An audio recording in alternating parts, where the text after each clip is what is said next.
ग्वालियर से, जहां मुरार स्थित वैशाली नदी पर वृक्षारोपण कार्यक्रम हुआ आयोजित। खबर के बारे में विस्तार से जानेंगे, उससे पहले लेंगे एक छोटा सा ब्रेक के बाद जल्द हाजिर होंगे। खुशखबरी खुशखबरी खुशखबरी, बेरोजगारों के लिए खुशखबरी। जी हाँ, ई कॉमर्स के क्षेत्र में एक अनोखा खोज। Fast store. घर बैठे फोन घुमाकर लखपति करोड़पति बने। ना सुना ना सुनेंगे, सपना नहीं हकीकत है। घर बैठे कोई भी सामान बुक कर 1 घंटे में मंगवाएं। अनेकों पुरस्कार संग मासिक सैलरी पाएं। अधिक जानकारी के लिए www.faststoreincome.com पे आएं।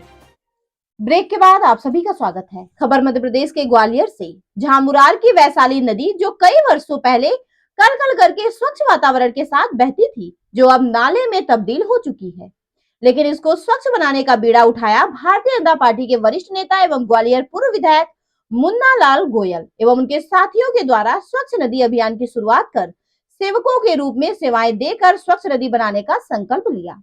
मुरार की वैशाली नदी पर अनुसूचित जाति मोर्चा के राष्ट्रीय अध्यक्ष वरिष्ठ बीजेपी नेता लाल सिंह आर्य ने आज वैशाली नदी के घाट का निरीक्षण किया और पौधरोपण कर इस नदी की सुंदरता को बढ़ाया और अपना योगदान दिया और कहा कि इस नदी को स्वच्छ और साफ बनाने के लिए मैं हर तरीके से अपना योगदान देने के लिए तत्पर रहूंगा।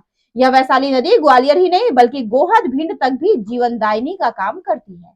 देखे ग्वालियर से district incharge channel Sumit Sahu की रिपोर्ट। ने अपने हाथ में लिया है नदी बचाने का काम के साथ साथ वो वृक्षारोपण को भी महत्व दे रहे, वो योग को भी महत्व दे रहे। इसका मतलब ये है कि ये रचनात्मक कार्यक्रम जो इन्होंने अपने हाथ में लिया है वो भी जन भागीदारी से लिया है। इसमें एक भी पैसा प्रशासन का नहीं है। ये कहीं ना कहीं एक आदर्श प्रस्तुत करता है, एक प्रेरणा का पुंज है। मुझे लगता है जब माननीय प्रधानमंत्री अंतर्राष्ट्रीय मंच पर कहते हैं कि पर्यावरण बचाओ, तो स्वाभाविक है आज क्लाइमेट जो चेंज हो रहा है वो शायद नदियाँ कहीं ना कहीं अधकोण में जा रही है, नाले बंद हो रहे हैं, तालाब बंद हो रहे हैं, वृक्षारोपण कम हो रहा है। इसके कारण क्लाइमेट चेंज हो रहा है और इस पर एक अंतर्राष्ट्रीय बहस चल रही है। माननीय प्रधानमंत्री नरेंद्र मोदी इसकी अगुवाई कर रहे हैं। तो मुझे लगता है ग्वालियर में ये जो निर्णय हुआ है ये स्वागत योग्य, अभिनंदनीय है। आज मुझे भी यहाँ पर वृक्षारोपण करने का सौभाग्य प्राप्त हुआ है और नदी को देखने का भी प्राप्त हुआ है। एक लगभग 100 मीटर दोनों तरफ नदी के किनारे जो अतिक्रमण था वो बातचीत से, कोई झगड़ा नहीं, कोई कोर्ट नहीं, कोई कचहरी नहीं, बातचीत के माध्यम से पूरी नदी को अतिक्रमण से मुक्त कराकर उसको पुनः उसी रूप में लाए हैं।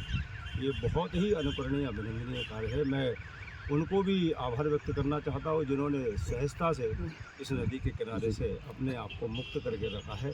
और मैं तो चाहता हूँ कि ये जो प्रोजेक्ट हाथ में लिया है नदी बचाओ समिति ने, ये प्रोजेक्ट कहीं ना कहीं पूरे देश और पूरे मध्य प्रदेश के लिए प्रेरणा बने। तो इसलिए आगामी समय में मैं आदरणीय महाराज साहब से भी, आदरणीय नरेंद्र सिंह जी से भी, हमारे प्रभारी मंत्री, हमारे यहाँ के स्थानीय मंत्री, हमारे पूर्व विधायक जो भी है, माननीय मुख्यमंत्री से चर्चा करके इस प्रोजेक्ट को अंतिम रूप तक ले जाना है। एक सौंदर्य की दृष्टि से एक इस नदी से लेकर दूसरे ज़िले के लोग भी प्रेरणा लें। इस प्रकार से एक अच्छा काम यहाँ हो जाए, इसके लिए हम भी आज संकल्प व्यक्त करते हैं और हम भी इस संबंध में चर्चा करेंगे, क्योंकि ये वैशाली नदी केवल ग्वालियर के लिए नहीं है बल्कि मेरे गोहद के लिए, मैगांव के लिए ये जीवनदायिनी है।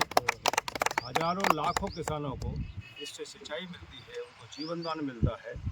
वाटर लेवल बहुत अच्छा होता है। अभी मुझे मालूम पड़ा है कि पहले 800 फीट वाटर लेवल था, अब केवल 100 फीट वाटर लेवल रह गया। तो इसका मतलब है कि पानी रोकेंगे, वृक्षारोपण करेंगे तो स्वाभाविक है इससे जीव जंतुओं को भी रक्षा होगी, पक्षियों को भी रक्षा होगी, पर्यावरण भी शुद्ध होगा और लोगों को आनंद देने वाली एक नदी जो बिल्कुल साफ और स्वच्छ है वो दिखाई देगी।